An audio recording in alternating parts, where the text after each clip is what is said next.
Now, if you've watched any episodes of Dream Makers, you know that we go on all sorts of hunts. We do everything from big bull moose to alligator and even some pronghorn hunts. But on today's episode, this first hunt, we're kicking it back to the classics. We're going on a good old-fashioned whitetail hunt.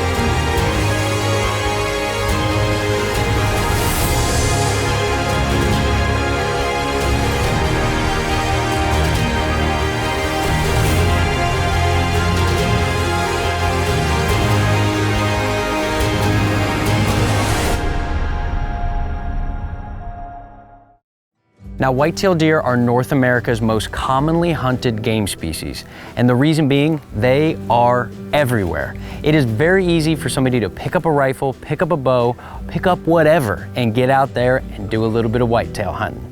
Another reason that they're so popular is because of their antlers, how different they look. That's what makes them a trophy. As you can go out one year and shoot a nice typical frame wide buck, or you can go out the next year and shoot a gnarly beast that looks totally different, which is awesome. Now, our recipient that's on deck, this is gonna be his first whitetail hunt ever. His name's John, and I'd have to say, he's pretty excited to get it started. Hi, I'm John Thomason. I was diagnosed with Hodgkin's lymphoma, stage 3B, back in 2013. I've been on the road to recovery since. Everything's been going well. Just want to say thanks to Outdoor Adventure Foundation. So Dream Makers is brought to you by the Outdoor Adventure Foundation. And what the Outdoor Adventure Foundation is all about is making dreams come true. Now, we can't do that unless we've got the support of generous people, just like the guys at the Lazy 3 Ranch in North Dakota. Now, this ranch is owned by 3 buddies that they don't run any hunts. They've just got a lot of animals, and they love helping out the guys at the Outdoor Adventure Foundation. Dave woke me up this morning about 5:30, got some coffee in us, took off to the blind.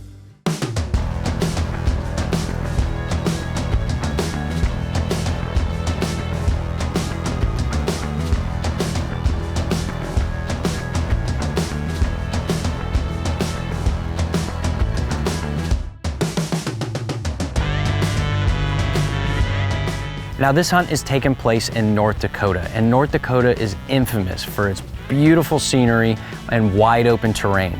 Now, normally when you're hunting in North Dakota, especially for mule deer and elk, you're gonna be covering a whole lot of ground.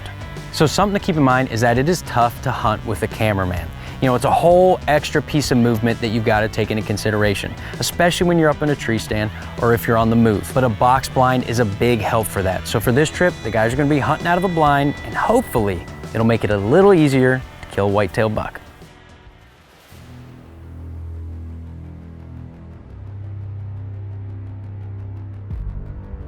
Now, John is a first-time deer hunter, so I got the feeling that the first buck that shows up, he's gonna be in trouble. 237. Like where that tip of the woods comes out over there. Where that tip comes out. It's just a hair under 200 yards. You see her. If you want to stop a deer, it's an elk call, or a coyote. They go like, what was that? Yeah, I can't see it. It went in the bush again. It was in that grass. Oh, there's one coming out right now. In the grass. Oh, yeah. Boy, the sun really lights them up when they're standing in the sun. Yeah. Right. See that one running? Coming straight at us. And another doe. Oh. That's them first 3. See, there might be a bunch of them. Could be a buck laying in there. Now, when you're seeing a bunch of does, some guys might get bummed out and be like, there's nothing out here but does. But the good thing about does is normally they bring in bucks. These dreams were made possible by Cullen Children's Foundation, Sanford Health, the Ingolstadt Foundation, and Shields.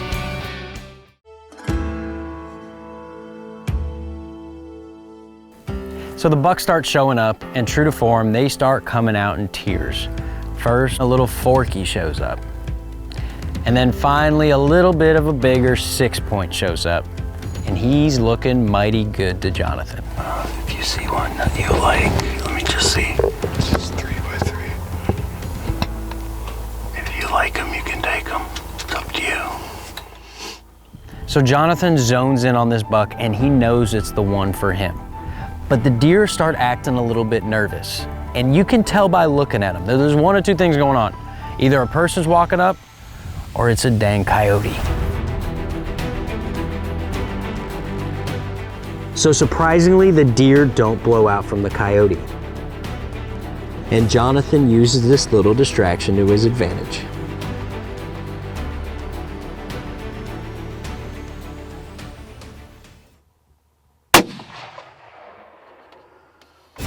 So now they know John made a good shot on this buck. Now, you just gotta find him.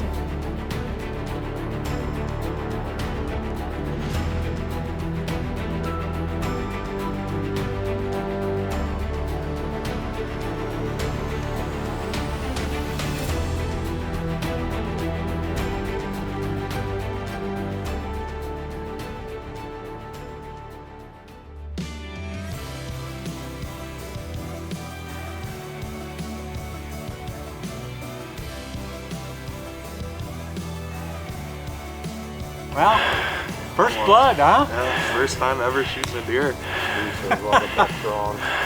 You know, I think there's something very important about a first-time hunter getting the whole experience. You know, not just pulling the trigger, but getting involved in tracking their animal and pulling their animal out and then cleaning their animal. It's not just about the kill. It's about the whole hunt and the whole experience, and you gotta soak it all in.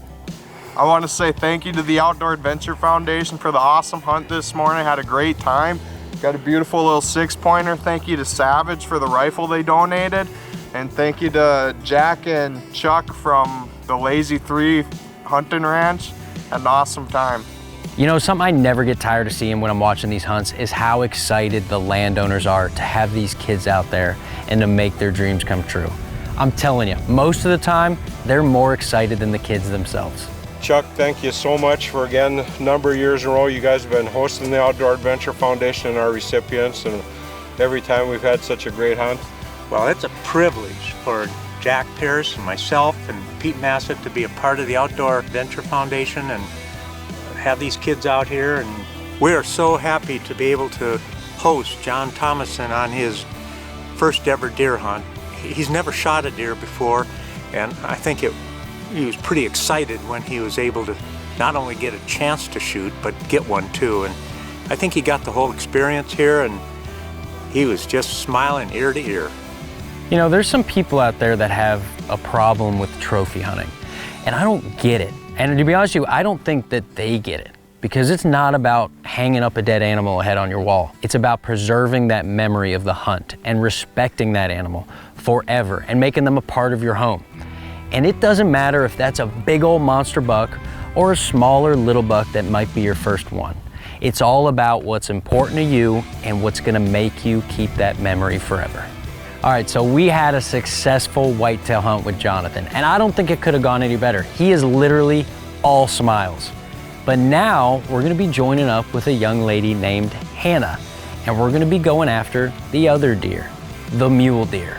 Stick with us, Dreammakers will be right back. These dreams were made possible by Cullen Children's Foundation, Sanford Health, the Ingolstadt Foundation, and Shields. If you've got a question, we've got an answer. This is Dreammakers Q&A. All right, this is a good one. It made me laugh a little bit. It comes to us from Austin from Texas. He asks, I was just wondering, what do y'all do with the meat from all the animals you hunt? I'll take it if no one else wants it. Austin, I am sure there are a bunch of people out there that would do the same, but the answer to your question is that it goes to the recipient that takes the animal. These recipients take it home and they use it to feed their families, and it's also a great way for them to share the hunt and be proud of the fact that they provided that animal themselves. There aren't many better feelings in the world. Now, Austin, I can't blame you for trying. That's a really good question. And if you're out there and you've got a question for us, all you gotta do is head over to our Facebook page or go to our website, outdooradventurefoundation.org.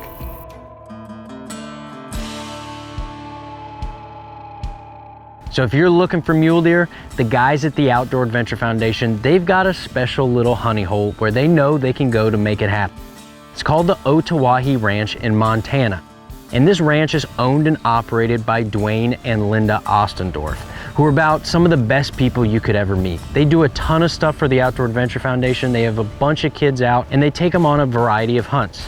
Now the guide on these hunts, his name is Kelly, and he's actually Dwayne and Linda's son. And he is one heck of a guide. So the recipient on deck, her name is Hannah, and she's had her share of medical issues in the past, but like all of our recipients, she doesn't let it stop her one bit. She is all smiles, she's got a great attitude, and she's definitely ready to get out and chase some mule deer. Now, the Outdoor Adventure Foundation specializes in making big outdoor dreams come true for its recipients. And while we take care of disabled veterans, a lot of our recipients are younger kids under the age of 25 that have life-threatening illnesses. And when we take these kids out, they have the time of their lives. Now, the chances are, if you're a member of the Outdoor Adventure Foundation, you're an active person. You want to get out there and you want to help with these hunts firsthand. And that's exactly the case with the founder of the Outdoor Adventure Foundation, Brian Solom, and Lieutenant General Buck Bedard. They try to go on as many of these hunts as they can and help out in any way that they can. So they're going to be joining Hannah on her first mule deer hunt. So I suffer from a rare kidney disease called cystinuria, which caused me to actually lose my kidney last summer.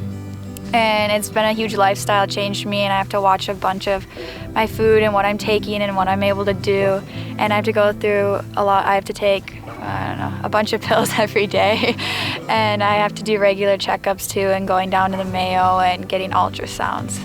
Now, putting big smiles on our recipients' faces is what Dreammakers and the Outdoor Adventure Foundation is all about. But something else very important to consider is what these hunts mean to the parents. Put yourself in these parents' shoes for a second. You know, your child has had some medical issues in the past, and now they're getting to put all that behind them and go out and have the hunt of a lifetime. Well, my daughter was diagnosed with cystinuria last summer, and when we found out what was going on, she was actually a double kidney failure. She had her surgery in June of last year where they needed to remove one kidney, and since then she's been being monitored very closely. When we first were notified by the Outdoor Adventure Foundation regarding the opportunity for Hannah to take a trip out to Montana, first of all, and to be able to shoot a mule deer, we were excited as well as Hannah. I can't tell you how the smile on her face was at our kitchen table when she was aware of that situation. My name is Buck Bedard. I'm the chairman of the Nevada Outdoor Foundation for Nevada. And I'm here today with Hannah. We're in Montana. And Hannah's just getting ready to sight her rifle in, and we're going to hunt some mule deer this afternoon. Yep. Get back on safe. Now, just get comfortable. No, I think you're good right there. You got a full scope? Basically. And when you're ready, you just click it off and take the round.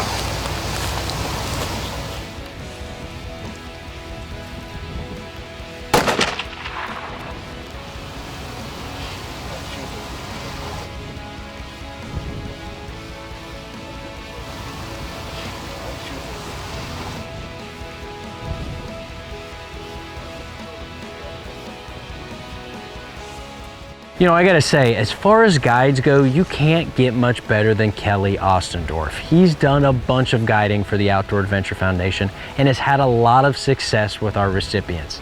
So he's gonna be taking Hannah out and hopefully passing that same success on to her. Whatever. I'll let you. You're the guide.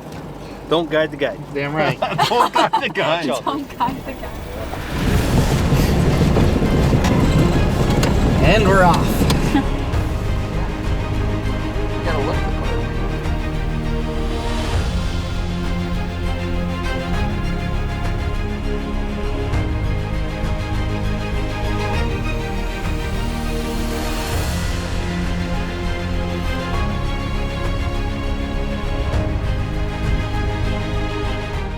So Hannah's been seeing a ton of mule deer, and she's got a little problem on her hands. She's been seeing too many bucks. You know, which one do I shoot? This nice guy over here, or this nice guy over here?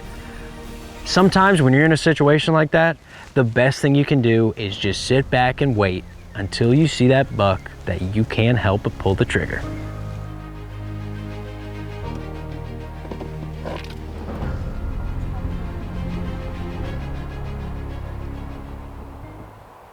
These dreams were made possible by Cullen Children's Foundation, Sanford Health, the Ingolstadt Foundation, and Shields. So apparently I've been hunting in the wrong spot. Okay, I haven't been hunting at the Otwahi Ranch, but Hannah is seeing a ton of action. She's seeing whitetails, she's seeing pronghorn, she's pretty much seeing it all. The only thing she hasn't seen is something that's made her want to pull the trigger.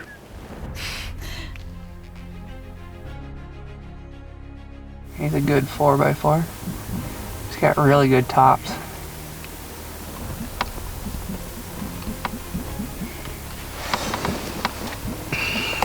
The only problem is he's gonna run if we try to drive over there. Yeah. I don't think I can shoot him from here. You could. The gun will do it. I personally don't think I could. You maybe could. So Hannah and Kelly decide to take this buck, but they gotta move quick and they've gotta get as close as they possibly can to set Hannah up for a shot.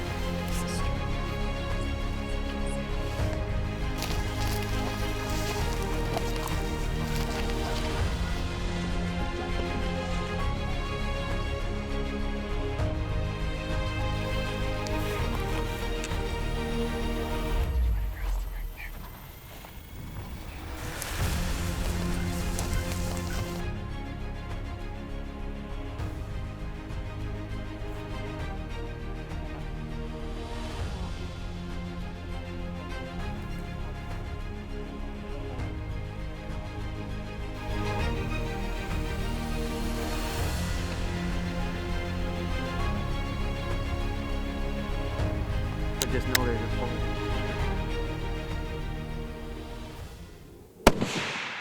Good shot.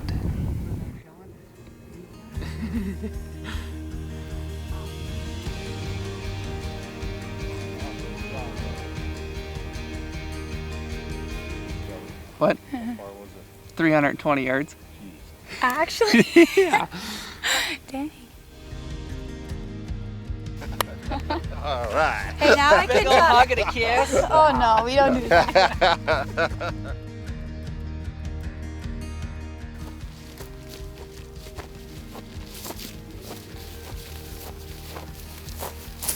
This is a big deer. Oh boy. Hey, just like this, but try to get as low as you can so his horns are higher. Yep. So if you have to, you can kick your feet out the other way. Biggest thing is sit on your butt. There you go. There you go. Yes, perfect. Do I hold the horns or the ears? The horns. What? But also, Don't put your hands around it. yeah, and hold them out in front of you as much as possible. There you got it.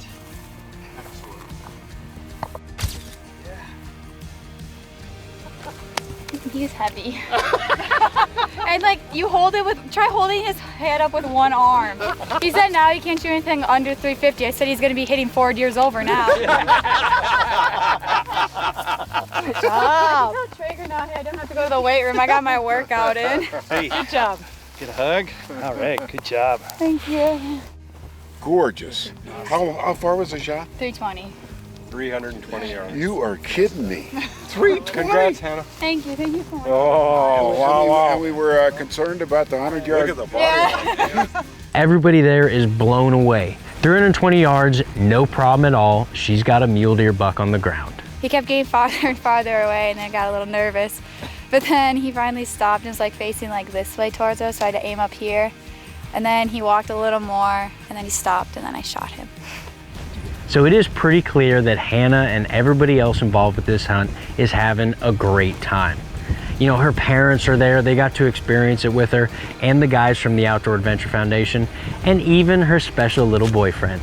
Daddy? Yeah? I wanna sit on my girl, in a lap. Is she your girlfriend? Yeah. Okay. She was super excited once we got there, so that was really fun, and that's why we do this, is so that, you know, the kids can have a good time, and, you know, that makes our day just as much as them being able to shoot a deer and everything, so. I would like to thank the Outdoor Adventure Foundation for giving me this amazing hunt today and this awesome experience. And I really hope other kids will be able to do this as well, because it's very eye-opening and it's just a great experience that a lot of kids should have. I think my favorite part about the outdoors and hunting specifically is that when you go on a hunting trip with somebody, you know, even if you just met them, 90% of the time, by the time you leave, they're your family. And you're gonna remember those people forever. And you will probably go on more hunting trips in the future, because that's what the outdoors does to people. It brings them together and it creates memories that will last a lifetime. Now, if you want to get involved in the Outdoor Adventure Foundation and share in these memories, all you've got to do is reach out to us on our website or give us a call. We would be happy to answer any questions you have, and we would love it if you would get involved. I want to thank you guys for watching this episode. My name is Johnny Piazza, and we'll see you next time on Dream Makers.